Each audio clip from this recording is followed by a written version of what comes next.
McLaren Artura Spider first drive review. Plug-in hybrid supercar drops its top. 690 horsepower is a good way to get some wind in your hair. McLaren Artura Spider action front 3/4. ONACO. The easy way to turn the McLaren Artura into a convertible would have been to chop off the coupe's roof and call it a day. The company chose a more difficult approach. In addition to a power folding top, the Artura Spider inaugurates a long list of updates that the coupe will also benefit from. Rolling out improvements on the Spider makes sense. McLaren notes that convertibles normally represent between 70% and 75% of a model line's sales, and the Artura is particularly important as it's the newest member of the range. It's a gateway drug that leads to bigger cars like the 750S. McLaren remains SUV-free for the time being. That's going to change soon, but there's one trend it couldn't escape: electrification.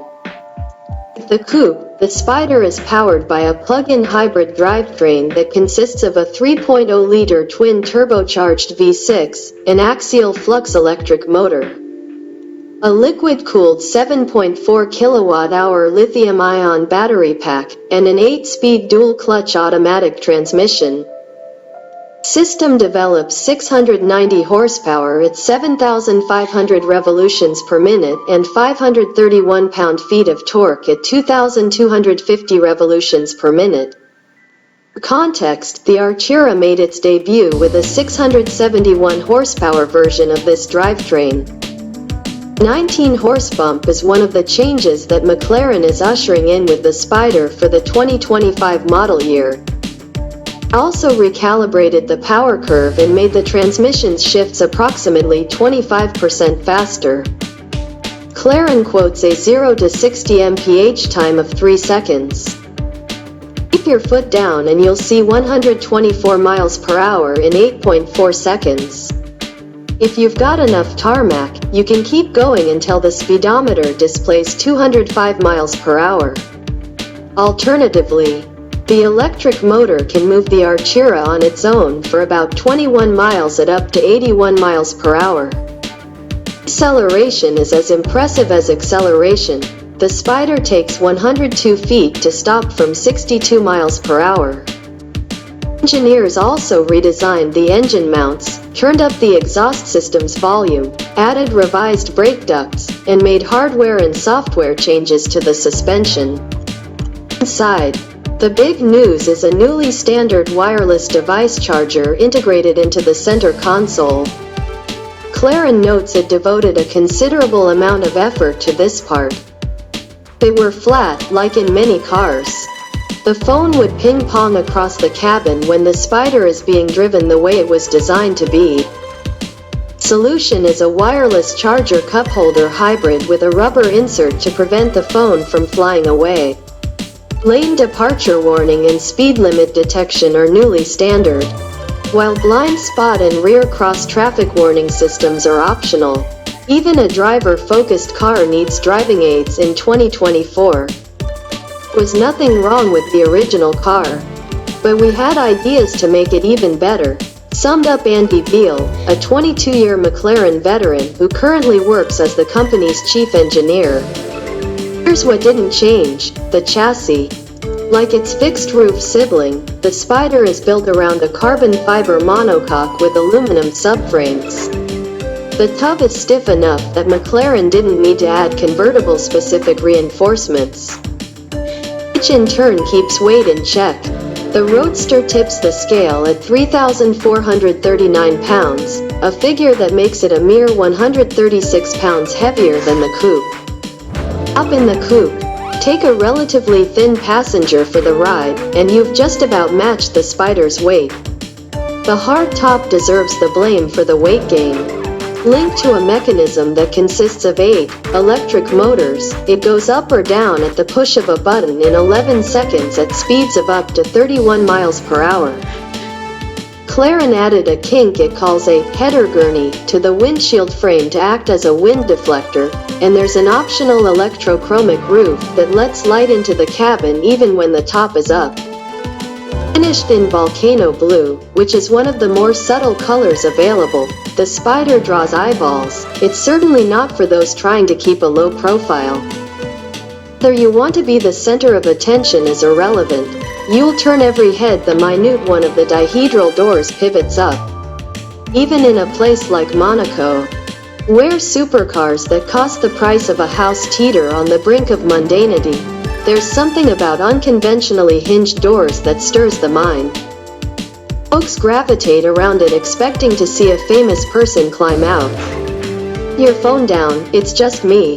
If the doors don't pelt you into your 15 minutes of fame, pushing the ignition button will. McLaren paid special attention to the exhaust note. It wanted to add more sound to the driving experience. Mission accomplished. There's plenty, and I'm told it's authentic. The V6 is louder with the top down, though not to the point where it's annoying to live with, and the Spider has a sliding rear window that's like a vertical sunroof. It's a nice middle ground between closed roof and open roof. You can let the V6 serenade you with its song even when it starts rainy. Sand in a usually sunny part of France. Building a hybrid supercar is like squaring a circle. Electrification adds weight while skewing the weight distribution, which in turn affects handling in not so great ways.